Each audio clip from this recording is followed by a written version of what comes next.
Now we get into the most controversial Doctor of the bunch, the Sixth Doctor. Everything will stay the same, however, I did want to state something before I got into this video in regards to Trial of a Time Lord. Some consider it one complete story, and others consider it 4 separate stories under a story arc, kind of like the Keys to Time. In regards to this list, I'm going to make it 4 separate stories, mainly because it's easier and more digestible for a viewing audience to break it up rather than have it be in one long go. As well as the fact it is technically 4 separate stories, that's kind of just strung together. With this, let's get into it. We start off with the only mediocre story at number 11 with The Twin Dilemma. Now, with this story, I didn't totally hate it like everyone else. This is considered the worst Doctor Who story of all time, and I can kind of see why in terms of many things. Like the overall story, the production design, the costumes, some of the acting, and a whole bunch of other things. However, for me, the thing that makes it better than some other stories is Colin Baker's performance and what they tried to do with him, making the Doctor almost an unlikable figure to make him more likable as time goes on. Colin Baker in this story just fully proves that he is easily one of the best actors to play the Doctor, because despite dealing with, allegedly, some of the worst writing at the time, he still managed to deliver a performance with such confidence and gumption that some of the most melodramatic and cringy lines seem not as bad. As well as the fact that I like what they were trying to do in terms of the Doctor's character. How a regeneration actually meant something to the character of the Doctor, with it being so traumatic that he has outbursts and psychotic episodes that affect his personality from here on out. So, pretty much everything in regards to the actual Doctor and what he's going through is nothing short of fantastic. Hell, even during this story, unlike Davison's Doctor, I actually had a moment where I said to myself, that's the Doctor. I forget the exact moment, but I think it was in regards to something of a heroic nature, most likely. However, everything else is pretty much crap. The twins' acting was horrible, the production design was dreary, idiotic, and cheap looking, the costumes are some of the worst I've ever seen from Doctor Who, the story was very dull, and let's not forget the Doctor strangling a companion. I am more forgiving of this only because many people seem to focus on this, yet conveniently forget that the Doctor risked his life on multiple occasions to try and save Peri, and was visibly worried for her safety when he thought he couldn't. But it still happened nonetheless, and it's still at least a minor flaw. Next are the decent stories with number 10, Trial of a Time Lord, The Mysterious Planet. I think the actual story regarding this serial wasn't that great on either side, whether that be the courtroom scenes or the evidence being shown in regards to the planet Ravalox and the robot Drathro. In regards to the Ravalox storyline, it was somewhat interesting, mainly in regards to the mystery revolving Ravalox, which doesn't get paid off until the ultimate foe, and Drathro being a somewhat intriguing villain.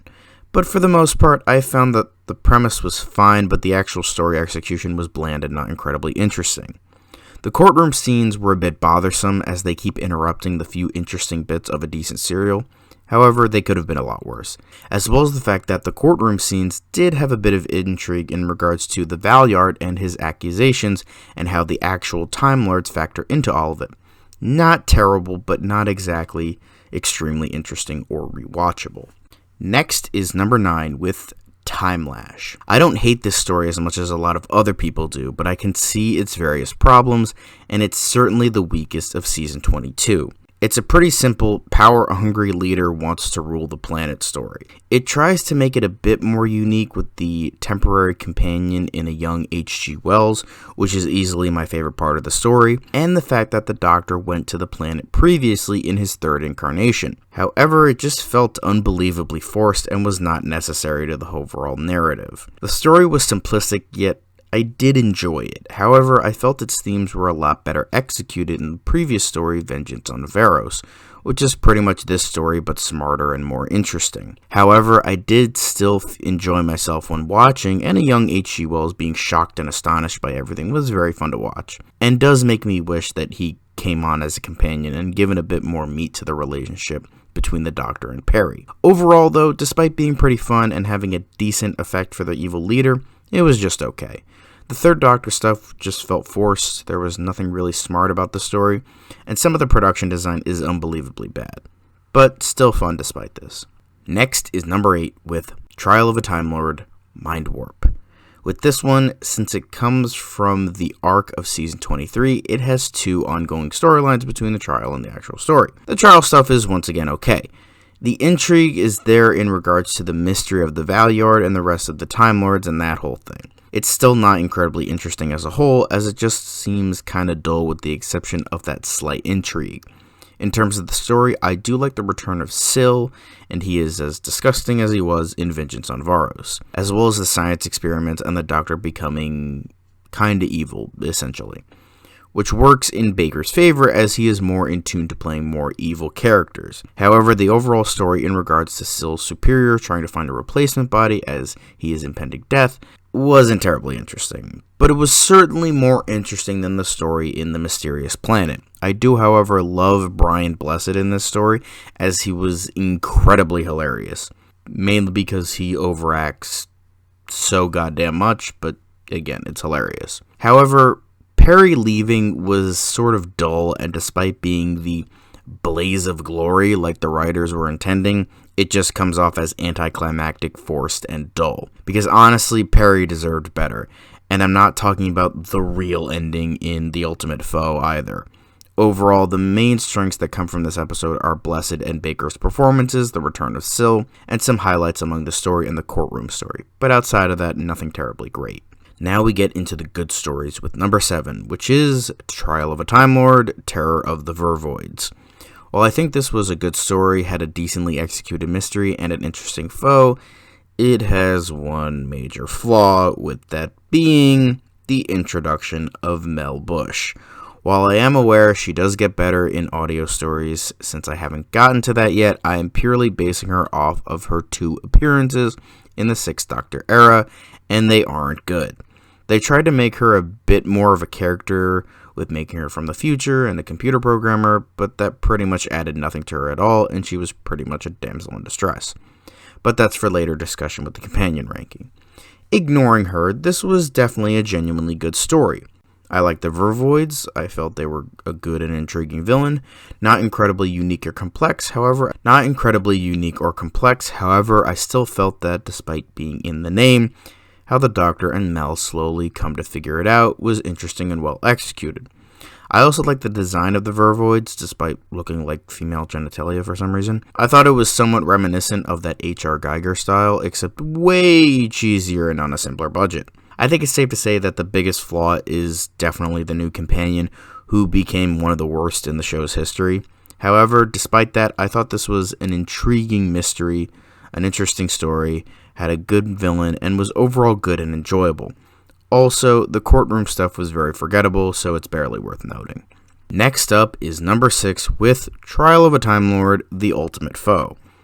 I think this one is just kind of the best because everything comes to a head with a semi-decent payoff despite some anticlimactic nature in regards to the Valeyard, as well as some more cerebral stuff while the Doctor was in the Matrix.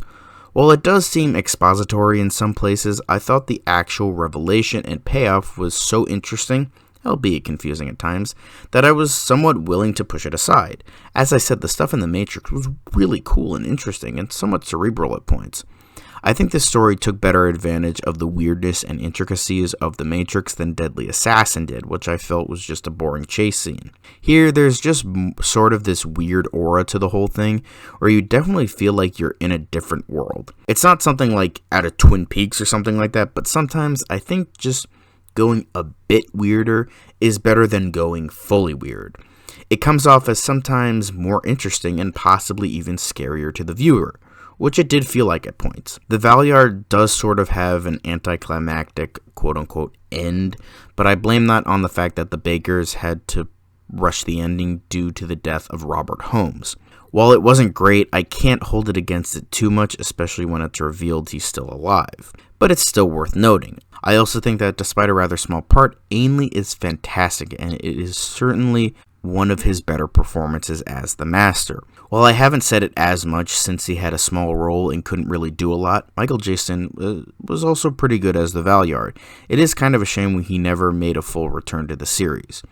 Overall, this is sort of a quick, intriguing, and fun ending to an overall mixed bag of an overarching plot. While it has its problems in terms of its ending, it does have more pros than it does cons in terms of setting, tone, performances, and story. However, it does suffer from a bit of an anticlimactic ending, and as I stated before, the whole Perry revelation was forced and kinda dumb. Next is number 5 with The Two Doctors.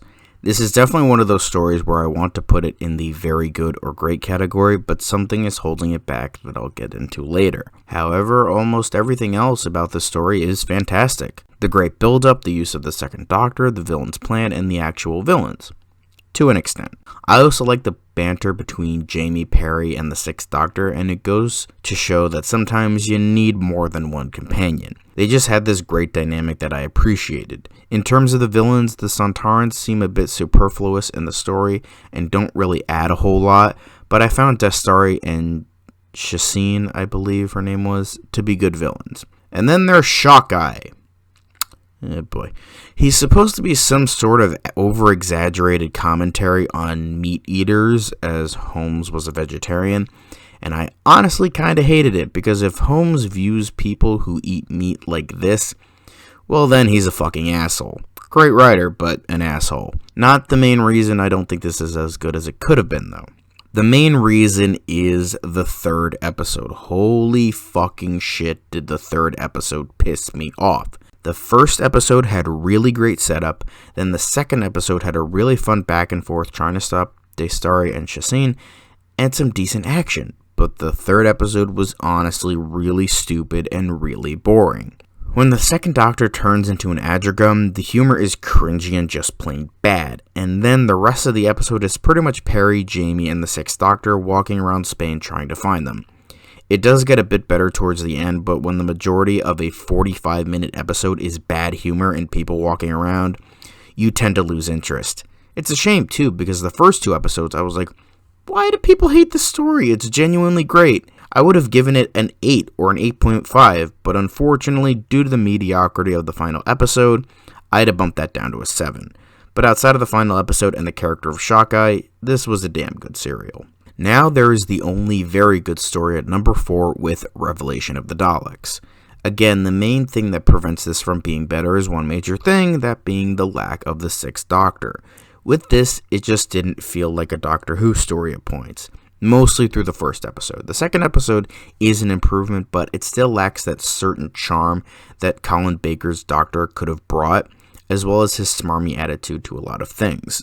But I will say, because of Soward's hatred towards Baker's Doctor, we did get a more unique structure to a Doctor Who story, which is appreciated, even though I didn't totally love it because I actually like Colin Baker as the Doctor. I really like the continuing arc of the Dalek Civil War from Resurrection of the Daleks, even though it was more so teased here with the ending rather than being a major part of the story like Remembrance later on. The Glass Dalek was really fucking cool, and the actual effect of the deformed person inside of it as well. The production design was really unique and interesting. I liked the story in terms of Davros masquerading as the Great Healer, and how his ally, Kara, wants to kill him for greed and that whole thing. I also very much enjoyed the character of Orsini. So while I didn't totally love the lack of Baker's Doctor due to Soward's hatred of him, I did appreciate a unique structure to the whole thing, even though at times it didn't feel like Doctor Who.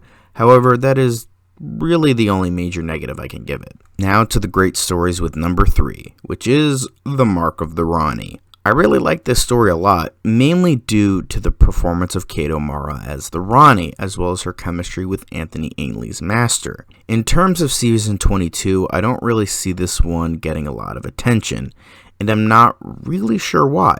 I thought it was really good, and I didn't really consider it that bad either. Maybe because it wasn't as noteworthy, I don't really know, but for me, I thought it was great. I thought the serial in regards to the pseudo-historical story was very well executed, and I thought it was really interesting. The Rani and the Master's collaboration was really fun to watch, mainly because you knew that this team-up could never hold up in any way, shape, or form, considering the both of them. With that though, I also really like how they handled the Rani. She easily could have been a female Master, but they actually attempted to make her different and made her a mad scientist rather than a power-hungry, intelligent mind that the Master is. I really appreciate that, as well as her TARDIS, which is pretty cool looking. We also get a bit of the Doctor's smarts in this story, mainly because he's trying to foil two very intelligent Time Lords, so that results in him trying to outshine everyone else to make sure history goes down the right path. I just found this story to be exciting, well written, well executed, and it features some great villains. Nothing really more to it than that. Now at number 2, which is Attack of the Cybermen. Bit of a controversial one, but here we go.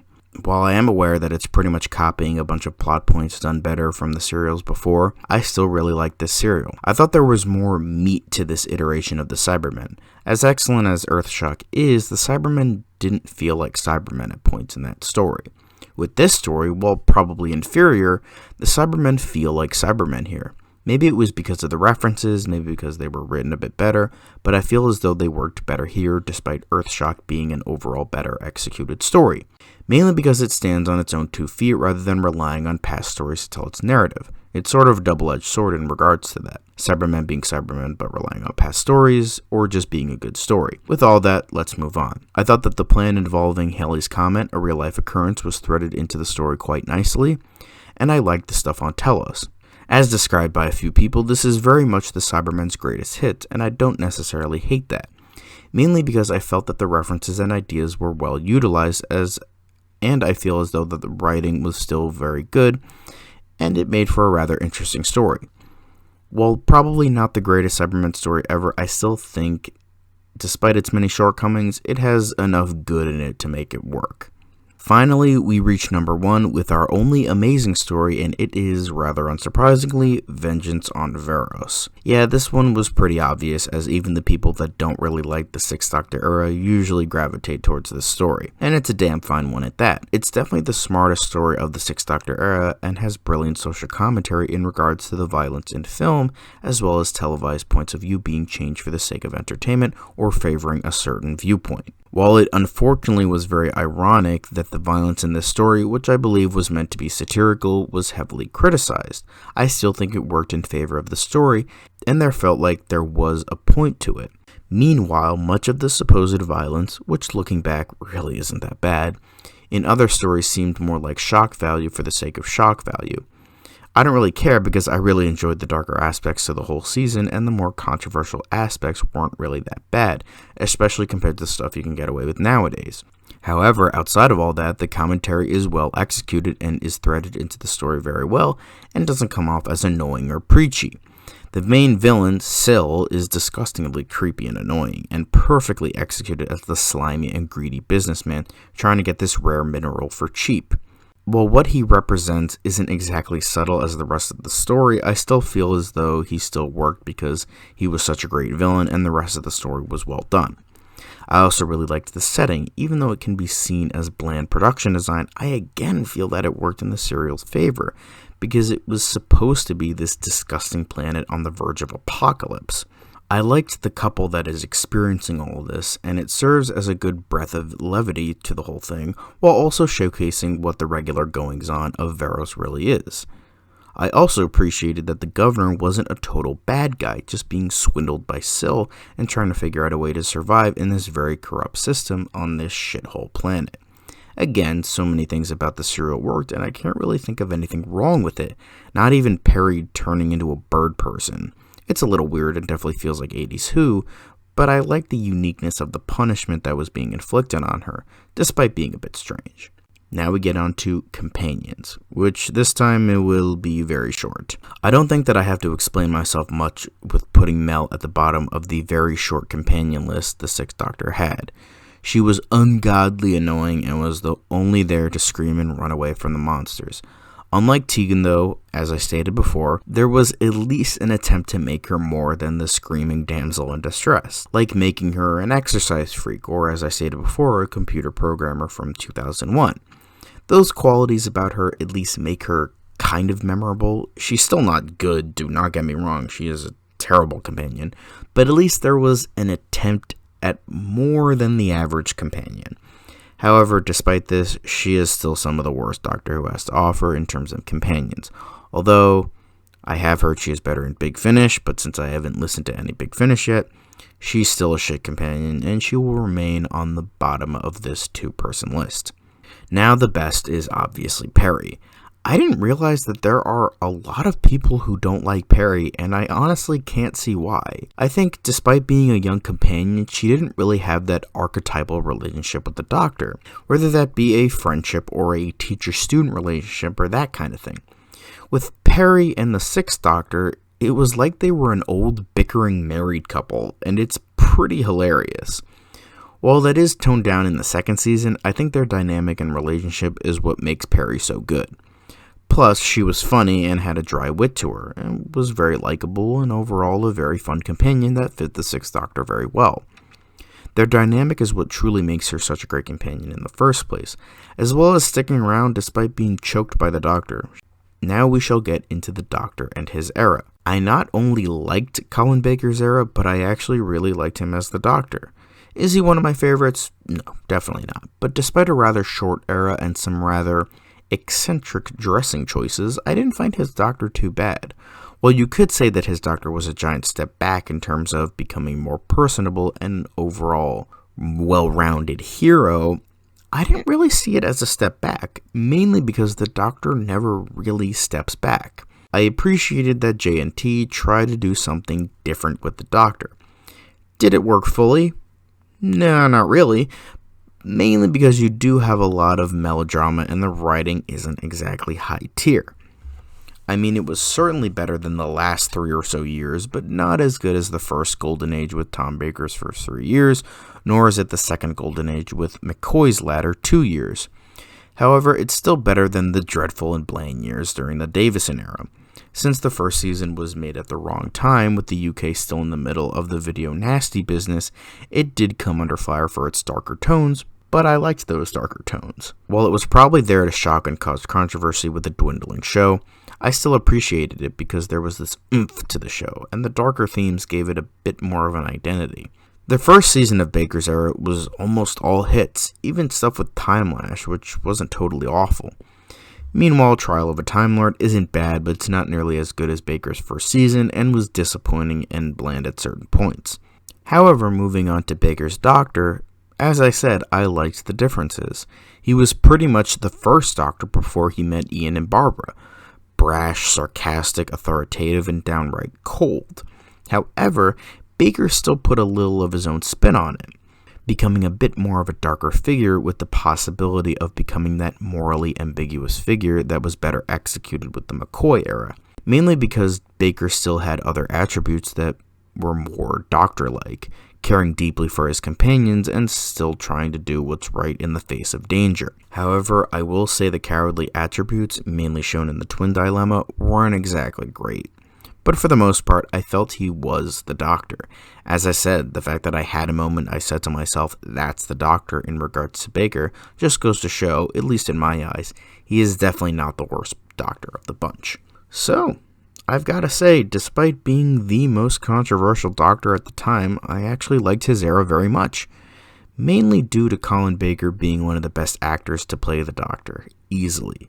Season 22 is honestly the season I needed after watching the painfully mediocre Fifth Doctor era. It began strong and ended strong, despite a weaker story like Timelash in the mix. While Trial of a Time Lord isn't bad per se, I would say it's a step down from the previous season, with Perry getting a lukewarm send-off and Mel being pretty annoying, as well as the Valyard getting a bit of an anticlimactic end and the story being too long and too ridiculous at certain points. However, it survives again through Colin Baker's portrayal of the Doctor, which I liked. If I had to rank him, I would probably put him 8th. So yeah, next time I will rank the 7th Doctor's tenure, but next video will be the second part of Phase 3 casting for the DC Redux. See you there.